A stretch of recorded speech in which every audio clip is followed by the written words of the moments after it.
Hello दोस्तों, आप सभी को मेरा प्यार भरा नमस्कार। आप देख रहे हैं हमारे कहीं भी कुछ भी स्टोरी में आपका स्वागत है। आइए देखते हैं, हम आपको बता रहे थे श्री नरेंद्र दामोदर दास मोदी के बारे में।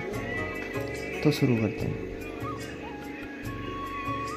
2001 में विधानसभा का चुनाव जीतने के बाद जब गुजरात के मुख्यमंत्री बने नरेंद्र मोदी, उस समय केशुभाई पटेल का स्वास्थ्य खराब होने से सारी जिम्मेदारी राष्ट्रीय लीडरशिप केशुभाई पटेल के हाथ से लेकर मोदी जी को थमा दी थी और उन्हें गुजरात के मुख्यमंत्री के रूप में कार्यभार सौंपा गया था।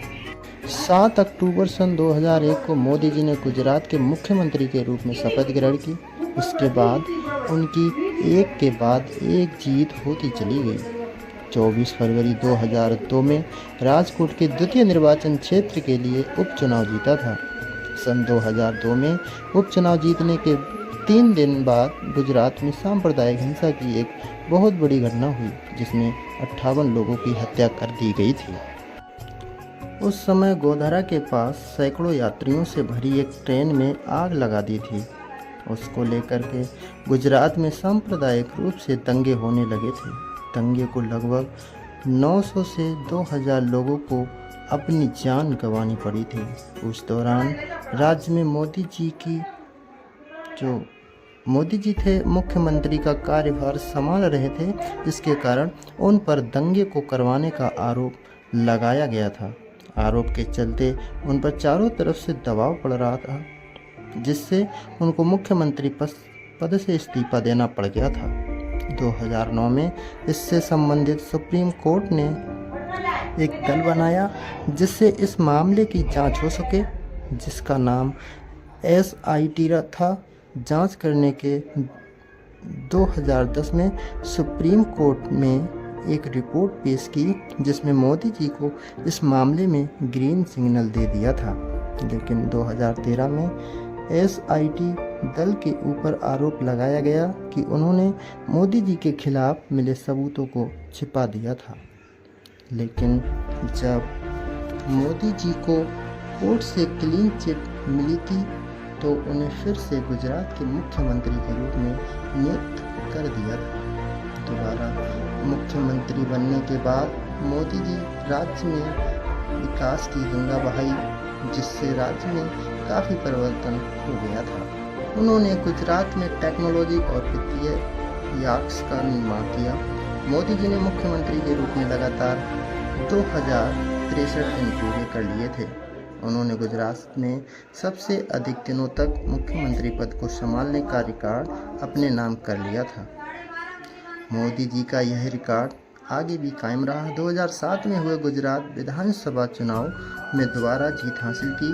वे वहां के तीसरी बार मुख्यमंत्री बन गए थे। इस कार्यकाल में मोदी जी ने राज्य में आर्थिक विकास के बारे में अधिक ध्यान केंद्रित किया।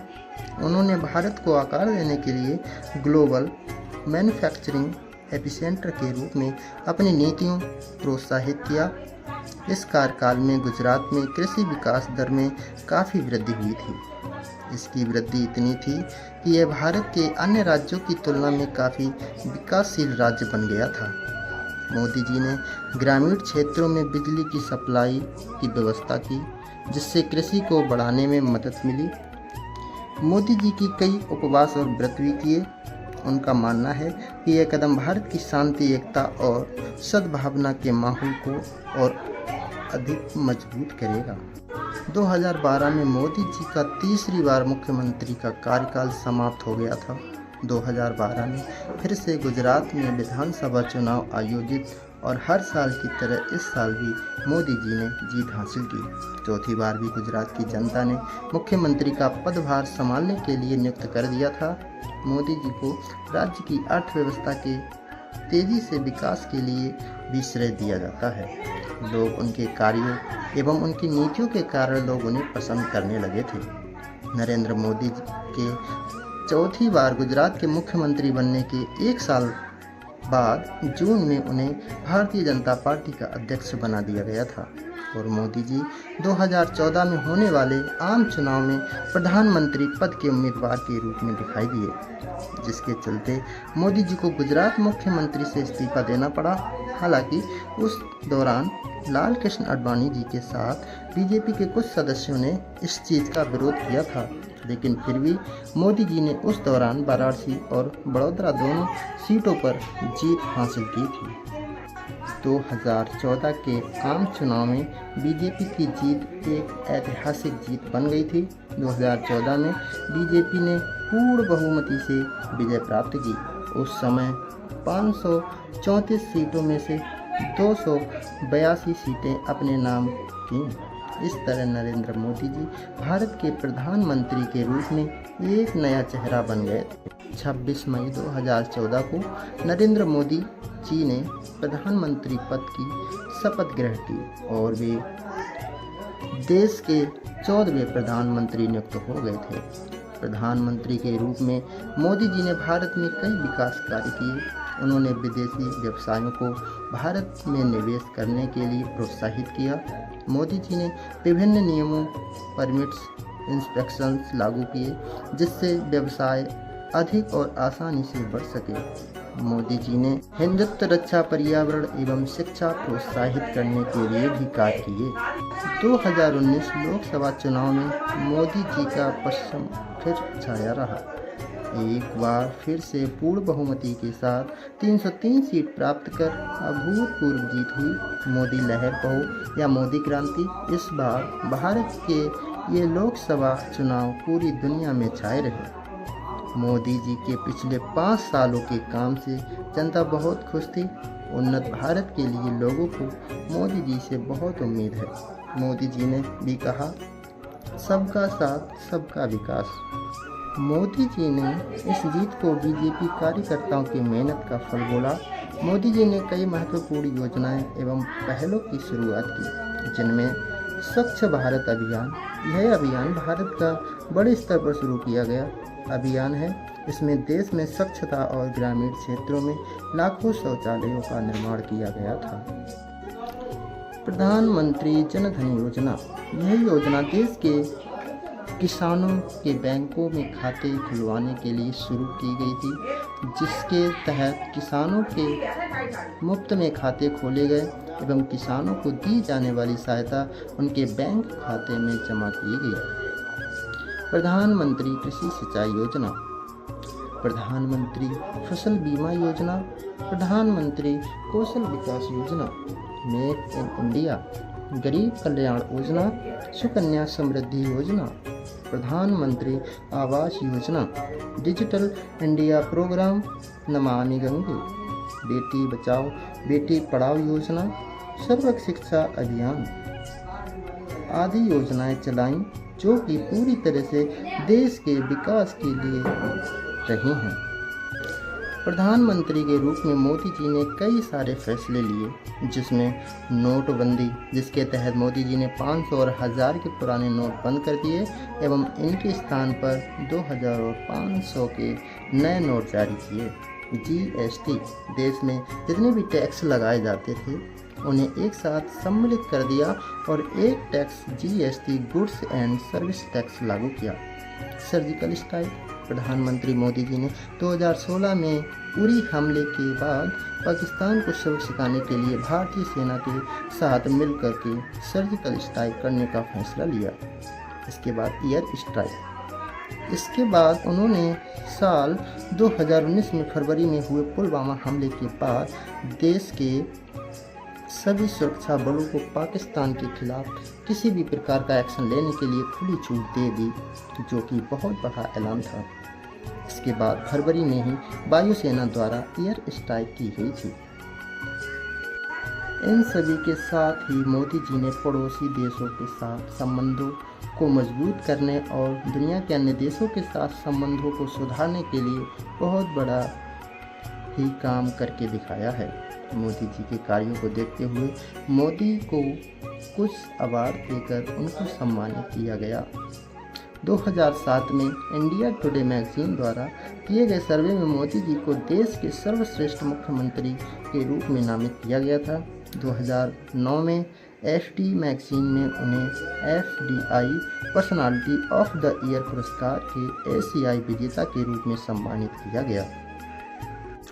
2012 में जारी टाइम्स एशियाई एडिशन के कवर पेज पर मोदी जी की फोटो छापी गई थी।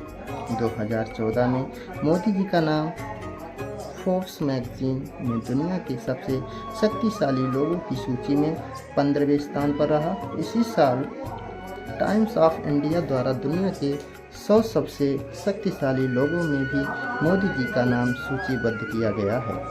2015 में ब्लूमबर्ग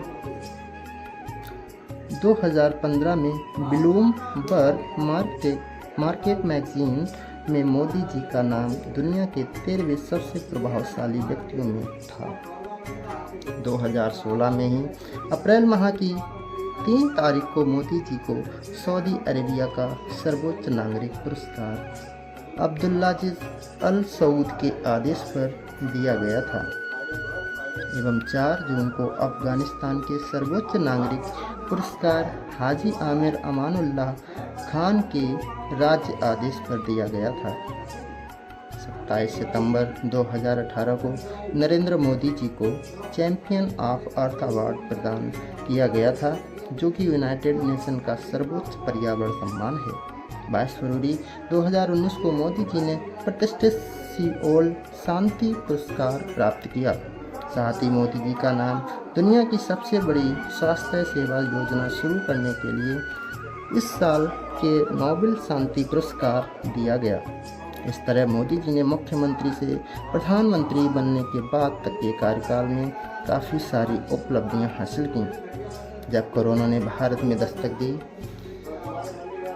दुनिया भर में अपना तांडव मचा रहा था कोरोना, इस बीच मोदी जी ने समय रहते बेहतरीन काम किया। मार्च 2020 में देश में संपूर्ण लॉकडाउन लगा दिया। लोगों को घर पर रहने को कहा गया, जिससे कोरोना वायरस की चेन को तोड़ा जा सके। मोदी जी ने लोगों का, डॉक्टर्स, स्वास्थ्यकर्मी एवं पुलिसकर्मियों का मनोबल बढ़ाने का प्रयास किया। उन्होंने लोगों को थाली बजाने एवं दिए जलाने जैसे टास्क दिए, जिससे लोग एकजुट हुए और सबने मिलकर उनका साथ दिया। महीनों तक चले लॉकडाउन से लोगों को काफ़ी परेशानी उठानी पड़ी थी। मोदी जी एक तरफ कोरोना को अपने देश में ख़त्म करने के लिए लोगों का मनोबल बढ़ा रहे थे, दूसरी ओर विभिन्न पड़ोसी देश के लोग भी उनसे सहायता की गुहार कर रहे थे। मोदी जी ने उनका भी साथ दिया। भारत में वैक्सीन बनाने वाली कंपनियों का समर्थन करते हुए उन्हें कोरोना वैक्सीन बनाने की मंजूरी भी दी और भारत में कोरोना की 3 तरह की वैक्सीन मौजूद हैं। मोदी जी ने इस तरह देश के लिए बहुत ही कार्य किए। मोदी जी स्वामी विवेकानंद जी को बहुत मानते थे। ये रहा मोदी जी के जीवन का सफ़र और आगे भी देश हित के लिए कार्य करते रहेंगे। तो सब लोग एक और नई स्टोरी के साथ। तो दोस्तों नमस्कार। वीडियो को पूरा देखने के लिए बहुत बहुत धन्यवाद।